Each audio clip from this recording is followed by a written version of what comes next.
Hello ಕನ್ನಡಿಗರೇ, welcome to the home made cook. ಇವತ್ತು super special and easy ರೆಸಿಪಿಯನ್ನು ತೋರಿಸ್ಕೊಡ್ತೀನಿ.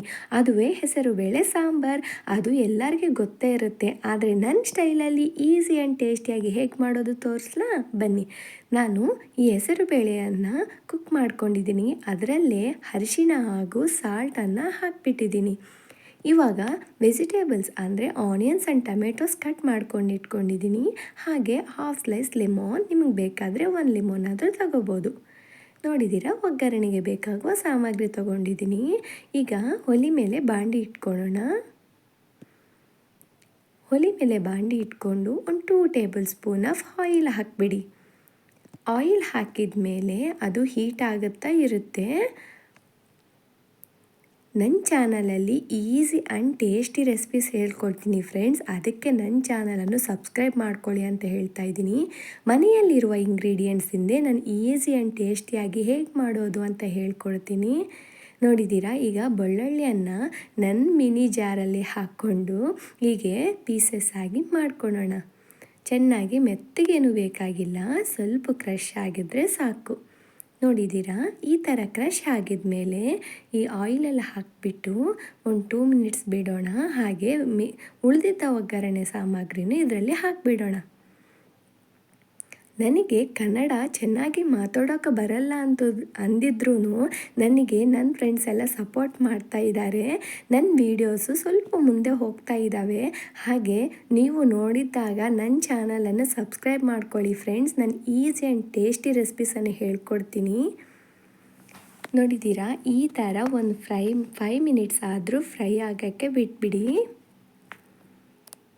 ಹಾಗೆ ನನ್ನ ವಿಡಿಯೋ ನೋಡಿದ ಮೇಲೆ ಲೈಕ್ ಮಾಡೋದು ಮಾತ್ರ ಮರಿಬೇಡಿ. ಇವಾಗ ಇದರಲ್ಲಿ ನಾನು ಫಸ್ಟಿಗೆ ಅರಿಶಿನ ಹಾಕ್ಕೊಂಡಿದ್ದೀನಿ. ಆದರೆ ಇದು ಸ್ವಲ್ಪ ಕಲರ್ಫುಲ್ಲಾಗಿ ಕಾಣಿಸೋಕ್ಕೆ ಇನ್ನೂ ಸ್ವಲ್ಪ ಅರಿಶಿಣವನ್ನು ಹಾಕಿದ್ದೀನಿ. ಚೆನ್ನಾಗಿ ಫ್ರೈ ಆಗಿದ ಮೇಲೆ ನಮಗೆ ಟೊಮೆಟೊ ಕುಕ್ ಆಗಿದೆ ಇಲ್ಲ ಅಂತ ನೋಡೋಣ. ನೋಡಿದ್ದೀರಾ, ಈ ಮೆತ್ತಗಾಗಿದೆ. ಇವಾಗ ನಾವು ಇದರಲ್ಲಿ ಚಿಲ್ಲಿ ಬೇಕಾದರೆ ಹಾಕ್ಕೋಬೋದು. ನಾನು ಇದರಲ್ಲಿ ಚಿಲ್ಲಿ ಯೂಸ್ ಮಾಡ್ತಾಯಿಲ್ಲ, ಸೊ ನಾನು ಚಿಲ್ಲಿ ಪೌಡರನ್ನು ಹಾಕ್ತಾಯಿದ್ದೀನಿ. ಚಿಲ್ಲಿ ಪೌಡರ್ ಹಾಕಿದ ಮೇಲೆ ಚೆನ್ನಾಗಿ ಮಿಕ್ಸ್ ಮಾಡಿಬಿಡಿ. ಮಿಕ್ಸ್ ಮಾಡಿಬಿಟ್ಟು ನಾವು ಕುಕ್ ಮಾಡ್ಕೊಂಡು ಇಟ್ಕೊಂಡಿದ್ದೀವಲ್ಲ ಹೆಸರು ಬೇಳೆ, ಅದೂ ಇದರಲ್ಲಿ ಹಾಕಿಬಿಡೋಣ. ಹಾಕಿಬಿಟ್ಟು ಬೌಲ್ ಹಾಗೆ ಬಿಡಬೇಡಿ. ನಾನು ಹೇಳಿದ್ದೀನಲ್ಲ, ಏನು ವೇಸ್ಟ್ ಮಾಡಬಾರ್ದು ಅಂತ. ಸೊ ಇದರಲ್ಲಿ ವಾಟರ್ ಹಾಕ್ಕೊಂಡು ಚೆನ್ನಾಗಿ ಕಲಿಸ್ಬಿಟ್ಟು ಇದರಲ್ಲಿ ಆ ವಾಟರನ್ನೇ ಆ್ಯಡ್ ಮಾಡೋಣ. ಸ್ವಲ್ಪ ಮಂದಿ ಬೇಳೆ ಹಾಕೋದ್ರಿಂದನೇ ಇದು ಟೊಮೆಟೊ ಆ್ಯಂಡ್ ಇವು ಆನಿಯನ್ ಸ್ಲೈಸಸ್ ಹಾಕಿಬಿಡ್ತೀರಲ್ಲ, ಅದಕ್ಕಿಂತ ನನ್ನ ಸ್ಟೈಲಲ್ಲಿ ಈ ಥರ ಮಾಡಿ ನೋಡಿ, ನಿಮಗೆ ಸೂಪರ್ ಟೇಸ್ಟ್ ಅನಿಸುತ್ತೆ. ಡಿಫ್ರೆನ್ಸ್ ನಿಮಗೆ ಗೊತ್ತಾಗುತ್ತೆ. ಸೊ ಈ ಥರ ಹಾಕ್ಬಿಟ್ಟು ಚೆನ್ನಾಗಿ ಮಿಕ್ಸ್ ಮಾಡಿಬಿಡಿ. ಇದು ಕುದಿಯೋಕ್ಕೆ ಬಿಟ್ಬಿಡಿ. ನೋಡಿದರೆ ಎಷ್ಟು ಕಲರ್ಫುಲ್ಲಾಗಿ ಕಾಣಿಸ್ತಾ ಇದೆಯೋ. ಇದು ಬಾಯ್ಲ್ ಆಗುತ್ತಾ ಇರುತ್ತೆ. ಅಷ್ಟೊತ್ತಿಗೆ ಇನ್ನೊಂದು ಕೆಲಸನ ಹೇಳ್ಕೊಡ್ತೀನಿ.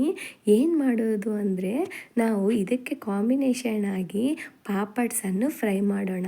ಓಕೆನಾ? ಇವಾಗ ಪಾಪಡ್ಸ್ ಫ್ರೈ ಮಾಡೋಕ್ಕೆ ಬಾಂಡಿಯನ್ನು ಇಟ್ಕೊಂಡ್ಬಿಡೋಣ. ಪ್ಯಾನ್ ಇಟ್ಕೊಂಡು ಅದಕ್ಕೆ ಆಯಿಲ್ ಹಾಕಿಬಿಟ್ಟು ಆಯಿಲ್ ಹೀಟ್ ಆಗೋದೇ ಇಲ್ಲ ಅಂತ ನೋಡೋಣ. ಇನ್ನು ಸ್ವಲ್ಪ ಟೈಮ್ ಹಿಡಿಯುತ್ತೆ ಅನಿಸುತ್ತೆ. ಸೊ 5 ಮಿನಿಟ್ಸ್ ವೆಯ್ಟ್ ಮಾಡಿ ನಾವು ಪಾಪಡ್ಸನ್ನು ಹಾಕಿಬಿಡೋಣ. ನಾವು ಪಾಪಡನ್ನು ಹಾಕಿದ ಮೇಲೆ ಹೂವು ಥರ ಮೇಲೆ ಬರಬೇಕು, ಆವಾಗೇ ಆಯಿಲ್ ಚೆನ್ನಾಗಿ ಹೀಟ್ ಆಗಿದೆ ಅಂತ ಅರ್ಥ. ನೋಡಿದ್ದೀರಾ, ಆಯಿಲ್ ಚೆನ್ನಾಗಿ ಹೀಟ್ ಆಗಿದೆ. ನಾವು ಸಮ್ಮರಲ್ಲೇ ಪಾಪಡ್ಸ್ ಪ್ರಿಪೇರ್ ಮಾಡ್ಕೊತೀವಲ್ಲ, ಅವಕ್ಕೂ ಹೊಸ ಹೊಸ ರೆಸಿಪೀಸ್ ಹೇಳ್ಕೊಡ್ತೀನಿ ನಾನು. ಅಷ್ಟೊತ್ತಿಗೆ ನನ್ನ ಚಾನಲನ್ನು ಸಬ್ಸ್ಕ್ರೈಬ್ ಮಾಡ್ಕೊಳ್ಳಿ ಫಸ್ಟ್ ನೀವು. ನೋಡಿದ್ದೀರಾ, ಈ ಥರ ಚೆನ್ನಾಗಿ ಎಲ್ಲ ಪಾಪಡ್ಸ್ ಹಾಕಿಬಿಟ್ಟು ಫ್ರೈ ಮಾಡ್ಕೊಂಬಿಡೋಣ. ಅದು ಆದಮೇಲೆ ಇದು ನೋಡಿದ್ದೀರಾ, ಈ ಥರ ನೀವು ಮಾಡ್ಕೊಳ್ತೀರಾ? ಇಲ್ಲ ಅಂದರೆ ನಾನು ಸಮ್ಮರಲ್ಲಿ ರೆಸಿಪಿಯನ್ನು ತೋರಿಸ್ಕೊಡ್ತೀನಿ. ಇದು ಬೋದ್ ಗುಂಬಳಕಾಯಿ ಅಂತ, ಇದನ್ನು ಈ ಥರನೇ ಒಡಿಯಸ್ ಎಲ್ಲ ಮಾಡ್ಕೊತಾರೆ. ಇದು ಚೆನ್ನಾಗಿ ಫ್ರೈ ಮಾಡಿಬಿಟ್ಟು, ಹಾಗೆ ನೀವು ಏನಂತೀರ, ಇವು ಚಿಲ್ಲೀಸ್ ಇರ್ತಾವಲ್ಲ, ಇದು ಮೊಸರಲ್ಲಿ ಹಾಕಿದವು, ಅವೂ ಫ್ರೈ ಮಾಡ್ತಾಯಿದ್ದೀನಿ. ಸ್ವಲ್ಪ ಮಂದಿ ಜೀರಿಗೆ ಹಾಗೆ ಉಪ್ಪನ್ನು ಇಡ್ತಾರಂತೆ. ನಾವಾದರೆ ನಮ್ಮ ತೆಲುಗು ಪೀಪಲ್ ಕರಡಲ್ಲಿ ಹಾಕ್ತಾರೆ. ನಾನು ನಿಮ್ಗೆ ಆ ರೆಸಿಪಿ ಬೇಕಾದರೆ ಅದನ್ನು ತೋರಿಸ್ಕೊಡ್ತೀನಿ.